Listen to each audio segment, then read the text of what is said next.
really excited, obviously, to get going and start practicing and watching film and just preparing for our next game, and excited for our fans and our players and staff and former players, just everybody a part of our basketball family, to be able to have an experience like this and have an opportunity to play in a Final Four and hopefully win a national championship is pretty surreal. And just everything that we've been through last year and the last couple years, and having really tough losses, to be able to continue to fight through things and battle that adversity to be in this position is great. So everybody on our end is just looking forward to competing and playing on Saturday. Coach, we'll begin up front and center with Aaron. Aaron Beard with the AP out of North Carolina. Obviously, DJ Burns has been a valuable piece for them inside. Zach has done a massive job for you guys for 2 years. Connecticut has Donovan Clingan. Like, for all the talk of positionless basketball and three-point shooting, all these things, it seems like there's this kind of the Final Four of the big men here. What does that say about the value of the big man in today's game? Yeah. Well, I think it says a lot about the quality of the big man for guys such as that. Like DJ Burns and Donovan Clingan and Zach are all elite, all-American, all-conference type players. So all three of those guys are different, but yet have a lot of the similarities, especially from a competitive standpoint. And that's, to me, what really jumps out watching DJ Burns, is how competitive he is. Sure, he's got, the game, and he's, he, to me, kind of is like a Zach Randolph type, which is a huge compliment, because Zach was a fabulous player for a long time in the NBA. And but he looks like he's having a lot of fun out there too. The ability to score, the ability to pass. Love the way when he's not in the game, how he's engaged and he's cheering for his teammates. And then Donovan Clingan, just the way he dominates a game, gets after it, competes, plays at both ends. And then obviously with Zach, I'm biased, but best player in college basketball, but plays hard, keeps getting better, keeps working on his game, and is very, very unselfish.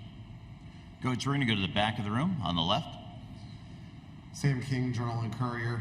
Matt, I was talking to Braden, and he seems to kind of have this inner drive where whether he sees things on social media or reads it or whatever it is, that says he can't do this, can't do that, and his whole drive is just like, okay, they think I can't do this, watch me go out and do it. And he's kind of defined a career around that. Do you kind of see that kind of edge out of him, that he's right, looking for reasons to be doubted? Yeah, no question. But I think in today's landscape, kind of social media, it's out there for everybody. Like, no matter who you are, you get doubted. And that's kind of part of it. So if that's what you need, our guards weren't good enough to win the Maui Classic. Our guards weren't good enough to win the Big Ten. Our guards weren't good enough to get to the Final Four, but we were able to accomplish all those things. And he's got a pretty good career record. He's been pretty successful. So, but if that's what he needs to get his engine going, then so be it. I think you'll find a lot of competitive people that are that way. But, he's answered the bell, this year in every challenge that he's had. Coach, we'll head to the right side toward the back of the room. John? Matt, John Fanza from Fox Sports. Zach was just telling us that when he was in high school, there was a lot of dialogue about him having to redshirt his freshman season. He said, look, I was real with Payne, and I said, I don't really want a redshirt. And he said that you said back to him, well, if you beat people for a spot, you're not going to. Right. Can you reflect on those beginnings? Yeah, I remember where I was sitting when I got that phone call, and it was really at the end, and he was close to going to Baylor. And I just said, hey, man, I can't promise that to you. I go, but I'm not going to waste your year and not redshirt you if you're not going to play. I go, but come in here and beat somebody out. So we had a kid transfer who actually started for us and then left, which it had been real. That competition would have been real interesting, because that guy started for us and we won a Big Ten championship. That guy started for us and we went to the Elite Eight. And so he ended up transferring, and it was him and Travion Williamson that competed for that spot, and he played. But yeah, I don't get there at the end and say things to promise just to get guys. And I think, and that's a hard thing to do, man, because to me, I really liked him. Like, I was somebody who thought that he was going to be a really good player. I just didn't know when he was going to be a really good player. I didn't know he was going to be this. I'll tell you that. When somebody averages 3 in high school, you don't think they're going to be a 2-time National Player of the Year. Coach, that same part of the room, one row back on the right. Connor Hope, he checks CBB. I was speaking with Mason in the locker room about his embracing the sixth man role after being a starter for his first 3 years. Can you talk about how important it is, how big it is to have a player of Mason's caliber willing to take that role off the bench when the transfer portal is as big as it is? Yeah, I mean, just there's a lot of, scoring rules, for guys that start, but there's also that scoring role for that guy who comes off the bench and gives you that spark. And we just felt, with him and Trey Kaufman, they were so different.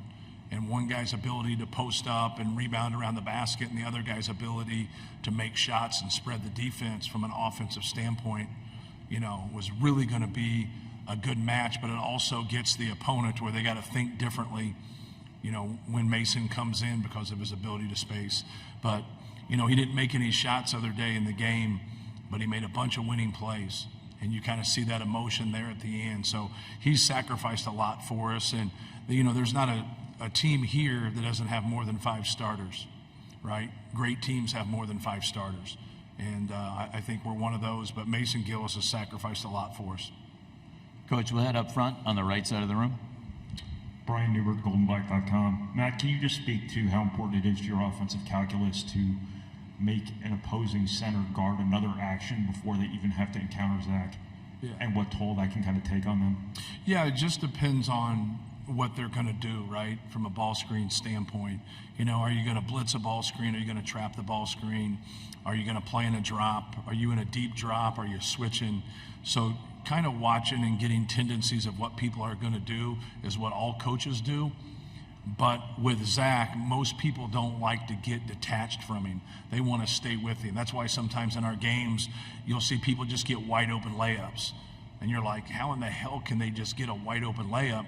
Is because they're trying to cheat to get back to him, and then they don't stop the basketball. So like his presence alone gets people to do things and get off their own defensive rules. Everybody has their ball screen defense rules. And so they stick with those rules. When they get off of them, you normally get disconnected. But when you get off of it with him and you get in between, now you're just opening up a can of worms, because when we make it, it's positive. Then a lot of times when we miss it, it's positive, because now he's in perfect rebound position. Up front on the left side, Coach. Hey, Matt, Chris Hagan, Fox 59, Indianapolis. I don't know if you know this. Everybody's talking about that it's been 44 years since Purdue's been in the Final Four, but next week will mark 20 years since you came back to Purdue to succeed Coach Cady. To me, it seems like just yesterday. It also seems like a million years ago. What's your perspective on the amount of time this transpired and how you've grown and where you're at now? Yeah, obviously it's been a great ride for us. And I think that's what kind of gets lost, is we haven't been to a Final Four in 44 years, but we've won 11 Big Ten championships in that time. So, you average 1 championship every 4 years. And we've been very successful, and we've been at the top of that ladder even when we haven't been getting first. We got a lot of second-place finishes, a lot of third-place finishes. So we've been knocking on that door, and we've been very, very competitive. But, in terms of what I think about when we start, is really just the people that we inherited and where we could go with it. Carl Landry and David Teague were our 2 best players right away. And then we were able to sign Juwan Johnson, Etuan Moore, and Robbie Hummel. And that's what gets you going. Like now, it's a little different when someone takes a job, they jump into the portal. And the people that they get out of the portal might be with them for 3 years, but really are going to be with them for 2. And a lot of them will be with them for 1. And so like now you can go and have a good season with that, but sometimes you can't have growth with that. The way we've been able to do it at Purdue now is just like we did it then. We're trying to sign high school guys and develop them and grow with them. Now, at some point, I think it comes and finds us also. We will, going into this next year, we'll have 2 transfers in 4 years. That's the fewest amount of any high major program in the country by a long shot. And so we just signed 6 high school guys in the fall. So we want to continue to do what we've done and we've seen be successful for us with that. But when you look back and they kind of run your career and your hair, I'm happy that I have hair, but it went from dark, now it's getting half, to where it's gray, And then you see all the players, and you see the differences, and you see the growth, and it's pretty cool. But it makes moments like this, when you go through the heartaches, it makes it worth it. Coach, we'll go to the back of the room in the center. Rob? Coach, Rob Doster, Field of 68. Obviously, getting to the Final Four was emotional for you guys. It made Robbie Hummel cry on air. How do you avoid the trap of being satisfied and happy that you got here, without realizing that you have 2 more games to win? Right. Just keeping a focus, but really just talking through it more than anything. Just like kind of owning the emotional piece of it, and there's nothing wrong with that. But then just being process-based and get back to what we do, and kind of talk about NC State, be familiar with NC State, understand how good they are. So my message to them about NC State was, we're playing an undefeated team. The team that was 17-14 doesn't exist anymore. The team that's 9-0 does. That's the team we're playing. If we played them 6 weeks ago, then we would be playing that team. But if you go back and look when they lost 6 out of 8 or 7 out of 9, it was coming off of them starting their conference season and being 5-1. So it wasn't like they were struggling before. They just had that tough stretch right, in the middle of their season going towards the end, and then obviously winning those 9 straight games. So when you start to talk about like who they beat in those 9 games, it's pretty impressive. When you talk about the Dukes, North Carolina, Virginia, and our guys, we've played all those teams in the last couple years. And so they understand that. And then you look at, who they beat, in the actual NCAA tournament, it speaks for itself. They're one of the best teams in the country, and they can beat anybody in the country, including us. Coach, up front on the left side, Dennis. Matt Dennis, CBS Sports. In the college game, has the big man position changed? People still playing 4 out, or is it just a talking point here? Yeah. Well, I think it depends on who your big man is. For us, we play through ball screens a lot. He sets a lot of ball screens for us, and then he dives, and we play through that, whether that's transition, whether that's sets, whether that's regular motion, and then sometimes we just anchor him. So then you get into the 4-round-1 that you mentioned there. But when you get guys that can do that, they can drag people out, and they can dive, and they can play at the rim, so you get the flip-up dunks, you get the lobs, and you get the threes. Those are the toughest to cover. His physical presence causes a lot of problems. That's why you see a lot of pushback with it, because there's very few people that have that physical type of a presence to where you got people doing things against what they want to do. I think that's the ultimate compliment. And I've always compared it. There was a good guard in Indiana named Yogi Ferrell, and I always used to complain about he was carrying the basketball. But at the end of the day, I just deep down didn't think we could guard him. So here I was, and that's all it was. And, he was so quick and he was so shifty, and his ability to pull the trigger, off the dribble and make threes, and it was just a tough cover. But I always complained about it, and I just finally caught myself one day, and I just said, I need to shut up. Like, I'm losing a lot of respect with these officials, because he's not doing anything differently than anybody else, except that he's just better than everybody else. And so I think Zach gets a lot of that, and he gets a lot of flack from that. But I've always said that for people that understand basketball and people that have to guard him and coaches that have to go against him, it's a chore. It's a chore, but it can be done. Like, he's had tough games before.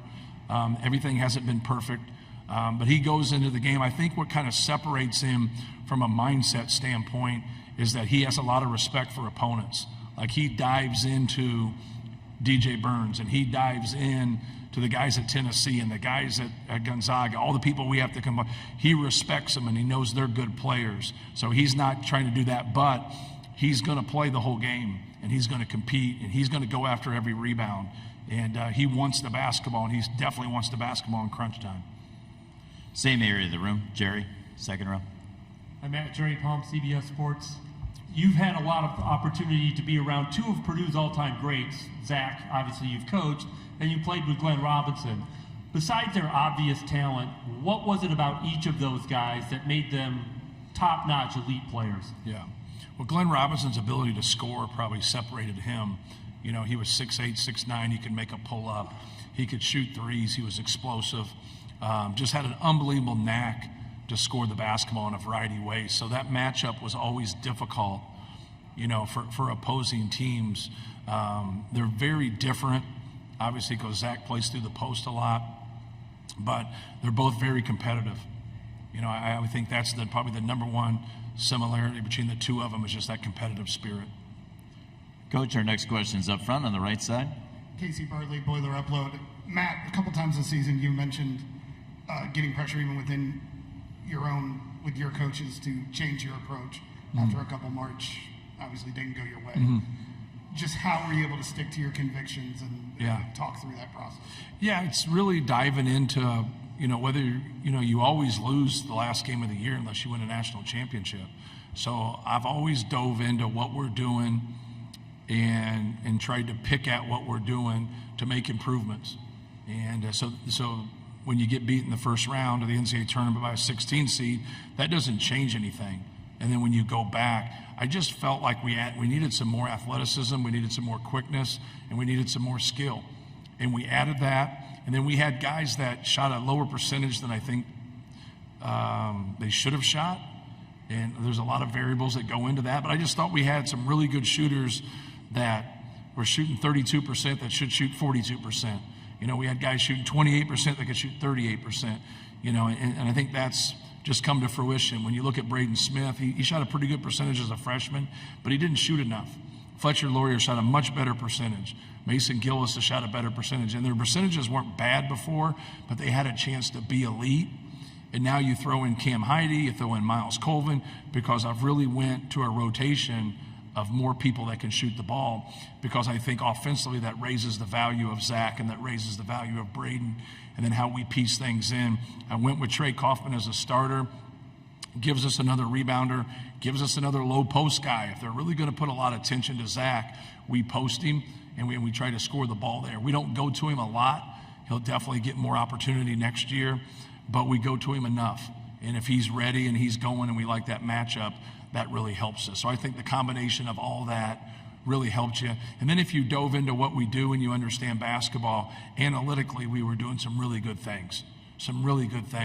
We just were getting in moments in the NCAA tournament where we turned the basketball over, we shot high volume threes at a low percentage. So I don't care where you do that at. If you have a high level of turnovers and then you go 4 for 21 from three, you better dominate that glass. And there has to be some other stat that's just glaring, or you're probably getting beat. But I've just I don't neglect the defensive end, right? Because you got to, obviously you got to be a good defensive team. But at the end of the day, man, if you can't score 60 points in an NCAA tournament game, you don't deserve to win. And we did that back-to-back years. But we had a top 5 offense in the country when we did it. So we didn't score 58 points in an NCAA tournament game and we're the 126th best offense. We are the 4th best offense and we can't score 60 points. So just trying to keep working defensively, but trying to really kind of focus in on what's best for us offensively, because there's times when you get at this level where you're going to struggle to stop somebody, and if you can keep putting that ball in the basket and you can keep getting points and putting that burden on your opposition, it's really going to help you. Coach, our final question is going to be at left-hand side, 3 rows from the back. Candace Buckner, Washington Post. Hey, Matt, how are you doing? Hello, good. Just wondering, maybe a year or two ago, did you have to politic more on Zach's behalf about all the times that he's, getting hammered in the lane, Right. maybe even all the way to the Big Ten office? Yes. And lastly, we know you're biased, but do you think he's officiated fairly now? Yeah. For him, the number one thing that I say to officials when they talk to me, now the rules are the same for everybody, right?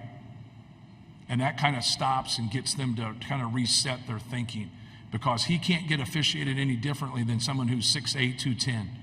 He just can't. So, and he's entitled to position. So they allow the bent elbow right there. So that's all you can give. You can't give 2. So that's always my arguing point. So I haven't got a technical in 10 years. So I try to be very diplomatic in my approach with it. But I also just want them to call it how they're calling it down there. Don't call it any differently. And then when he starts to get those fouls and he starts to get those things, is because they can't handle his strength and they can't handle his size. So I don't think we need to apologize for that. But that's always my fight. My fight is just, hey, call it the same way. You know, he's so big. So think of it from this standpoint. Like 6'9", 250 is big, right? 6'9", 250 is 7 inches shorter and 50 pounds lighter. Okay, so digest that for a little bit. And when you think of that, so when you see a 6'7" guy and a 6-foot guy in a post-up, you're like, oh, they'll get him the ball. It's a mismatch. So that's all we're trying to do is get that mismatch, you know, with him, and then be able to play from there. So what I try to do through our league office is no different than any other coach if they understand what's going on, is not give my opinion about it, is get the clips so they physically see it, and then ask questions. Do you think this is a foul? Do you think this is not a foul? What do you think is a foul? Because my whole point to it is I just want to go back and coach him and tell him what he can and he can't do so we're consistent. And you're going to get a bad whistle. But what they end up doing is the rules aren't the same, and they pass on a lot of things. So then he'll go and foul them at the other end, and they'll lose their mind, and it's a foul, and he should be called for it, but they just passed on 3. So now that's where the dilemma gets, and that's where, and it's like, if you've ever officiated before, when you start to let things go, you're going to have a problem. Because now you're like, damn, I let that go. Now I got to let this go. And that snowball now doesn't change. So when you miss one as an official, you got to stop it right away. You got to get the next one, no matter who it's against or for or any of that, because now when you get into that game, it's too much. And when they say, hey, let the players play, that's a ridiculous statement to me. Let the players play. No. What they say is a foul should be called, and what's not a foul should be left alone. If you can get to that consistency, and when you communicate that with good officials, like it's easy. It's really easy. When you communicate with guys that really don't understand or don't do, you'd be surprised at the guys that don't do their homework. That's what you'd be surprised. The good ones do their homework. So they get a couple opponents, they're traveling, they're watching clips, they're watching things. They're watching guys who flop and flail and do all those type of things. But when I like my conversations with good officials. I don't like my conversations with guys that don't do their homework and don't understand.